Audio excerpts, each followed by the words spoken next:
भारत सिर्फ एक देश नहीं, भारत एक विचार है, एक सभ्यता है, हजारों सालों से बहती एक कहानी है। लेकिन सवाल यह है, भारत बना कैसे?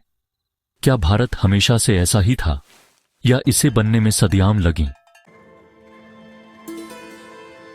भारत को अलग अलग समय में अलग अलग नामों से जाना गया। सबसे प्राचीन नाम था भारतवर्ष। यह नाम पड़ा राजा भरत के नाम पर, जिनका उल्लेख ऋग्वेद और महाभारत में मिलता है। फिर आया नाम सिंधु।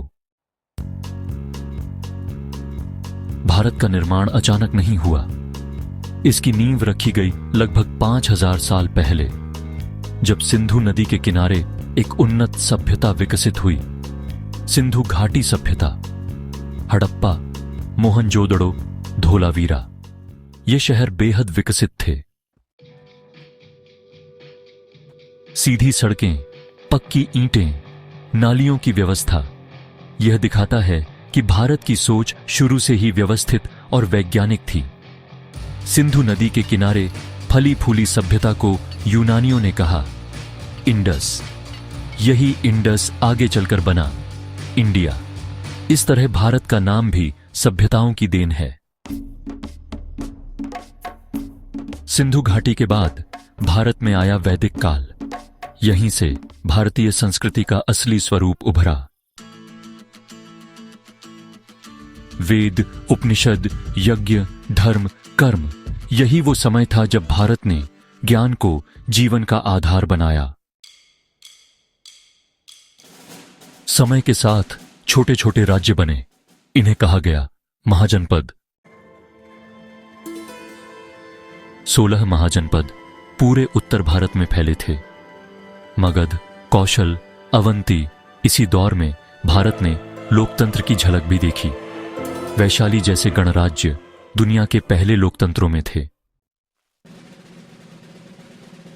भारत को पहली बार राजनीतिक रूप से जोड़ा चंद्रगुप्त मौर्य ने और उसे ऊंचाई पर पहुंचाया सम्राट अशोक ने युद्ध के बाद धर्म का रास्ता चुना।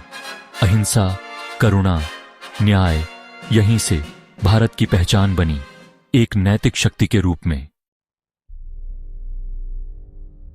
इसके बाद आया गुप्त साम्राज्य। इसे कहा जाता है भारत का स्वर्ण युग।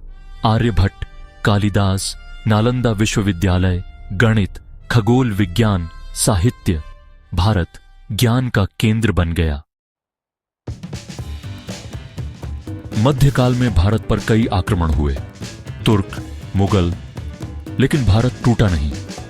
मुगल काल में कला, स्थापत्य, संस्कृति, ताजमहल, कुतुब मीनार, भारत ने हर संस्कृति को अपनाया और अपने में समाहित किया। जब समाज में विभाजन बढ़ा तो संतों ने एकता की आवाज उठाई।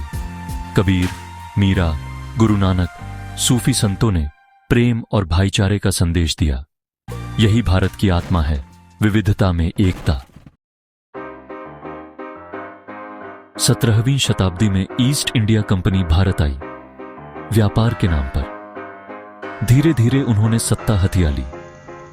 भारत गुलाम बना, अर्थव्यवस्था टूटी, कुटीर उद्योग नष्ट हुए, लेकिन यहीं से आजादी की चेतना भी जगी। 1857 भारत की पहली स्वतंत्रता संग्राम। मंगल पांडे, रानी लक्ष्मीबाई, बहादुर शाह जफर। यह विद्रोह असफल हुआ, लेकिन चिंगारी बन गया।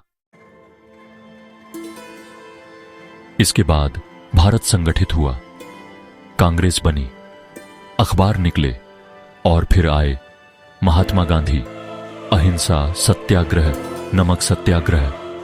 भारत ने हथियार नहीं, सत्य को चुना। 1947 में भारत आजाद हुआ, लेकिन कीमत भारी थी। देश का विभाजन हुआ, लाखों लोग मरे, करोड़ों बेघर हुए।